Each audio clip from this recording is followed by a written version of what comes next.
L'exécution du budget en Haïti entre défis et opportunités, c'est thème 14e conférence débat CNMP réalisée jeudi 26 octobre avec comme invité directeur général budget Jean-Michel Silin.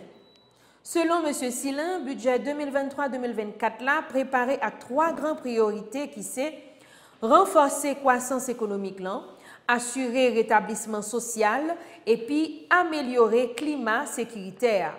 Bon côté PAL, coordonnateur CNMP a déclaré impact positif budget pas qu'à atteindre si pas un suivi efficace avec évaluation exécution budget.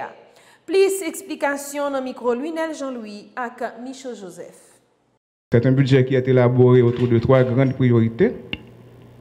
Et la première, c'est de renouer avec la croissance économique. Donc, vous savez que nous, 2022-2023 est la 5e année de contraction économique. On a eu des taux de croissance négatifs depuis 5 ans. Or, à chaque élaboration du budget, il est prévu qu'on va remonter la pente, mais des conditions indépendantes de notre volonté n'ont pas permis d'atteindre les résultats escomptés. Donc, la deuxième priorité, c'est assurer la stabilité sociale.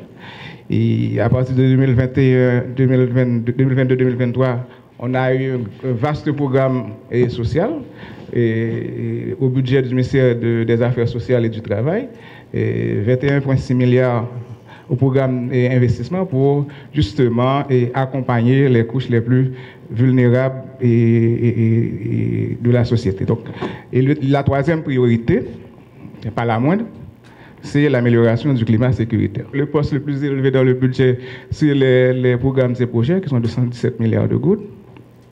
Ensuite, suivent les salaires de 82 milliards de gouttes. Donc, l'effort, comme c'était dit dans la lettre de cadrage, c'est faire en sorte que l'on réduise, l'on contrôle de mieux en mieux les dépenses courantes pour une accélération au profit des dépenses de capital. Si on veut aboutir à la croissance économique, il faut vraiment qu'on s'intéresse aux dépenses de capital. Donc, et en termes sectoriels, cette année, le ministère dont l'enveloppe est la plus élevée, c'est les travaux publics, à 41 milliards de gouttes. L'impact positif recherché ne peut être atteint qu'avec un suivi efficace et l'évaluation de l'exécution budgétaire. Or, étant donné la place prépondérante qu'occupent les marchés publics dans un budget, leur performance ne peut être négligée.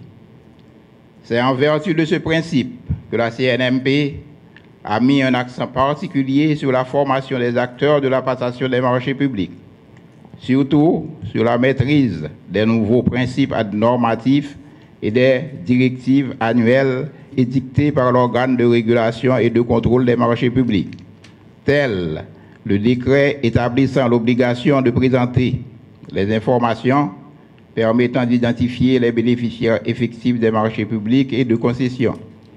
L'arrêté du 1er juin 2022 fixant les seuils de passation des marchés publics et les seuils d'intervention de la Commission nationale des marchés publics. La circulaire du Premier ministre relative à l'obligation de préparer les plans annuels de passation des marchés publics dans le respect des seuils fixés par l'arrêté du 1er juin 2022. Le rappel des dispositions inhérentes au respect des procédures de passation et d'exécution des marchés publics. Et j'en passe.